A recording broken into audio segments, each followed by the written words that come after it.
Morning friends, welcome back to my channel. কেমন আছো সবাই? আশা করছি সবাই ভালো আছো, আমিও ভালো আছি। আর আজকে আমি চলে এসেছি সকাল সকাল একদম ব্লগ করার মুড নিয়ে। তো আজকে সকাল সকাল তো এখন স্কুল, বাচ্চাকে স্কুলে দিতে গেছিলাম, রাজাবাবুকে স্কুলে দিয়ে এখন আসলাম। এখন যাব রান্নাঘরে, রান্না করব, সেগুলো আবার তোমাদের সঙ্গে শেয়ার করব। আবার রান্না টান্না করে রেখে আবার ওকে আনতে যাব, এনে টেনে তারপরে রাজাবাবুকে খাওয়ানো দাওয়ানোর ব্যবস্থা, তারপরে তো আমরা খাবো, সেগুলো তো পরপর দেখাবোই। তো চলো এখন টেস্ট চেঞ্জ করবো, চেঞ্জ করে চলে যাবো রান্নাঘরে, তারপরে আবার রান্নাঘরে গিয়ে কথা বলবো। চলে আসলাম ও ঘর থেকে রান্নাঘরে, এখন করব রান্না। তোমাদের দাদাভাইকে পাঠিয়েছিলাম বাজারে, বাজার থেকে এসে বলছে সব জিনিসের দাম বেড়ে গেছে, একেবারে মাথা খারাপ হয়ে যাচ্ছে, এরকম অবস্থা। তো প্রথমে এনেছে আলু তো বন্ধ, আলুর দাম বেড়ে গেছে, যেগুলো দোকানে আছে মানে স্টক করা আছে সেগুলোর দাম বাড়িয়ে দিয়েছে। তারপরে আছে আদা, তারপরে আছে পেঁয়াজ, তো সব কিছুরই দাম বেড়েছে। আর এই যে আমার মাতে রানী বলছে এই তরকারিতে সব কিছু কম দিবি, একেবারে সব বেশি বেশি খায়। 5-6 কেজি তেল আনি, মাছ যায় না। মাছ যায় না, আবার 100 করে আদা ডেলি একদিনে খাবে। মানে সব বেশি বেশি খাচ্ছি, তাই মা বলছে একটু কম কম খা। ওই রান্নাঘরে আসলে তো তোকে রান্নাঘর ছেড়ে দিলে পরের দিন আর তেল খুঁজে পাওয়া যায় না। তো যাই হোক, ফুটে টুটে নিয়ে তারপরে আবার দেখাচ্ছি কি বাজার থেকে আনলো। বাজার থেকে নিয়ে এসছে চিকেন, আর আমি একসঙ্গে বানিয়ে নিয়ে এসেছি পেঁয়াজ, আদা আর এই যে রসুন। আর এই যে এই পরিমাণ আমি আদা খাই, তাই আমার মা বলে আদা বেশি খায়। আর এই যে আলুর অবস্থা খুবই বাজে, বাজারে যে এত বাজে আলু সে আর বলে ঠিক নেই। তো এখন কি আর করা যাবে, এইগুলোই খেতে হচ্ছে, এর কোনো স্বাদও নেই, কিছু নেই। তো যাই হোক, এবার আমি তাড়াতাড়ি রান্নাটা আগে বসাই, নাই দেরি। আমার অবস্থা, ওদিকে এখনো কষানো হয়নি, এখন চলে যেতে হবে রাজাবাবুকে আনার জন্য, টাইম হয়ে গেছে। চলো চলো চলো।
বাড়ি তো খুব তাড়াতাড়ি ছিল, ড্রেস চেঞ্জ করে এই ঘরে চলে এসেছি। তো কষানো মাংস দিয়ে মা নিয়ে গেল, কারণ এখন সবারই টাইম হয়ে গেছে খাওয়ার।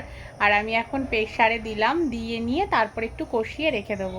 মানে এত তাড়াতাড়ি সকালের দিকে আমাদের বাড়িতে না, এত তাড়াতাড়ি এত চাপ, একটু দুপুরটা ফাঁকা থাকে। তো মানে সকালের দিকে মানে কে কোন দিকে কোন কাজ করবে বুঝে উঠতে পারি। দেখো চারপাশটা পুরো মেঘ অন্ধকার। ওই যে আমাদের রাজাবাবুর জন্য ভাত নিয়ে গেছে, ভাত খাবে না বলে ফোনটা দাও। এই দাঁড়া, দিচ্ছি। চলে এসছে ফোন নিতে, বলে ফোনটাকে দাও তারপর তো খাবো। তুমি ভিডিও করলে কি হবে, আমাকে আগে দাও। এই যে আমাদের রাজাবাবু চলে এসছে, বলে ফোন দাও। ফোন না দিলে খাবে না। আচ্ছা এবার আমি ফোনটা হাতে পেলাম, আর এই যে মা কড়াই থেকে নামিয়ে দিয়েছে চিকেনটা। আর বৃষ্টি চলে এসছে, এই যে বৃষ্টিও পড়া শুরু হয়ে গেছে, এখন আমরা ওই ঘরে আগে পালাই। আর এই দেখো আমরা এখন চলে এসেছি ও ঘর থেকে এই ঘরে রান্না টান্না করে নিয়ে মা চলে এসছে। মা আস্তে আস্তে গিয়ে তো ভিজেই গেছে এ ঘর ও ঘর করতে করতে। আর এই যে ভিজে টিজে চলে এসছে। বেলা হয়ে গেছে, খেতে তো হবে। হ্যাঁ, কখন বৃষ্টি ছাড়বে আর কখন খাবো। আর বাইরে না সেই লেভেলের বৃষ্টি হচ্ছে, সেই আমি আর নিজের কথা নিজেই শুনতে পাচ্ছি না, এরকম অবস্থা। আর আমাদের রাজাবাবুর তো খাওয়া দাওয়া হয়ে গেছে, তাই না? ফোন টোন কেড়ে কুড়ে নিয়ে খেয়ে দিয়ে রেডি। চারবার নিজে হাতে নিলে, চারবার দিয়ে দিলাম। হ্যাঁ, আমাকে দেখে ওরকম করে কাজের করে। তারপর আবার বেলা হয়ে যাচ্ছে, খেতে তো হবেই, খিদে লেগে গেছে।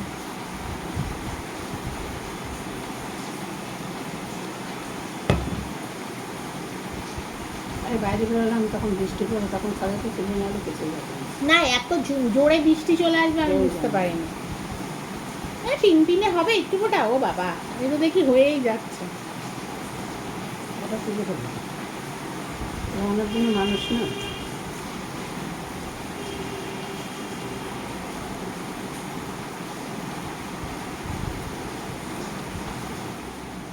অল্প অল্প করে খাবি, অল্প অল্প করে খাবি। অল্প করে খায়, ওর মুখে চাপে হয়ে যায় অল্প, ওই জন্য খায় মুখে দিলাম না। বাচ্চা কত তো ভাত খাওয়ার সময় জল খায়নি। খায় তো। ভাত খা, ভাত খা, ভাত খা। দাঁড়িয়ে খেয়ে খাও। জল খাবো ভালো, জল খাওয়া ভালো।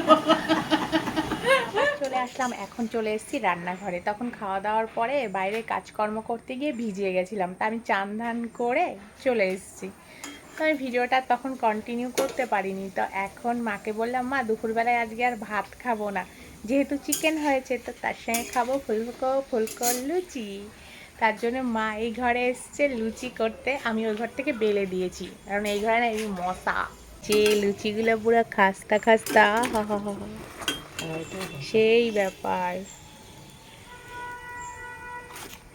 খুব সুন্দর হয়েছে একেবারে সেই লুচি, ফুলকো ফুলকো।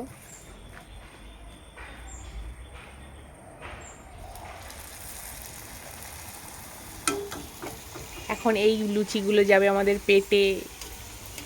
এখনই খাবা তো? এখনই খাও।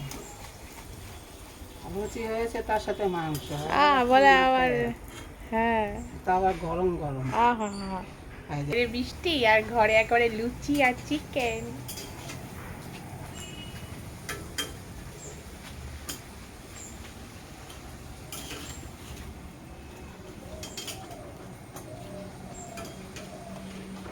তারপরে আবার আমি একটা এই ঘরে এসেছি, একটা না খেয়ে তো আর যাবো না, এমনি খেতে খেতে যাই ওই ঘরে।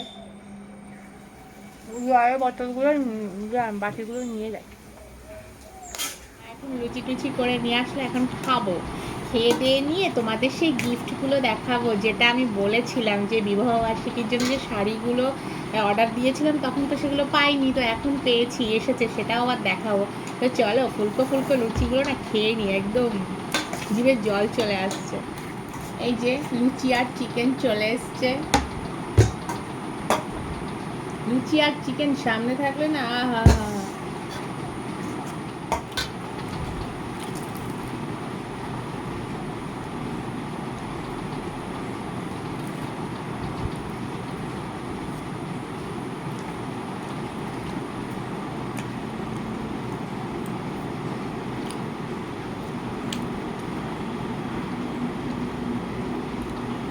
দুপুরের খাওয়া দাওয়া সেরে একদম সোজা চলে এসেছি বিবাহবার্ষিকীর গিফট দেখাতে, মানে যে শাড়িগুলো বলেছিলাম সেদিন যে অর্ডার দিয়েছিলাম আসেনি, এই যে এই চলে এসছে।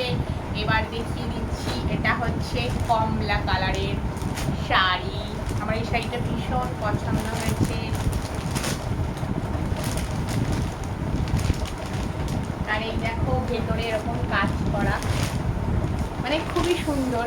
আসলে না বাইরে অন্ধকার তো, তো মানে সূর্যের আলো নেই বলেই চলে, মেঘ মেঘ করেছে, তো অন্ধকারে আর কতটা বোঝাবো আমি জানি না। ভীষণ সুন্দর কাজগুলো, পুরো সারা শাড়িতে কাজ।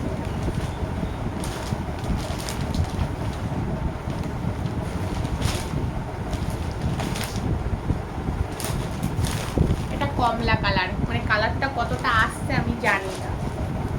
আর এই দেখো হলুদ, মানে হলুদ না হলে তো আমার চলেই না, আমার হলুদ কালার খুব ভালো লাগে, সেই লাগে সেই। আর এই যে এটা পুরো বডি, এটা বডির কাজ, এটা আঁচল টাচল না, এটা বডি, পুরো সারা শাড়িতে ঠাসা কাজ। এই যে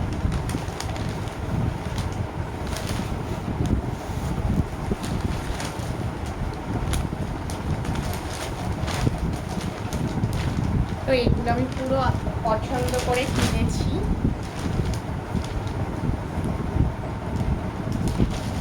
কেমন হয়েছে বলবে, কমেন্ট করবে অবশ্যই।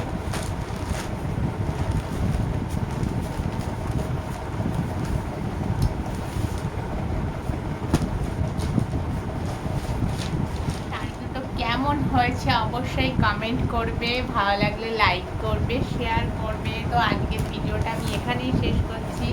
ভালো লাগলে like, comment and share. Tata.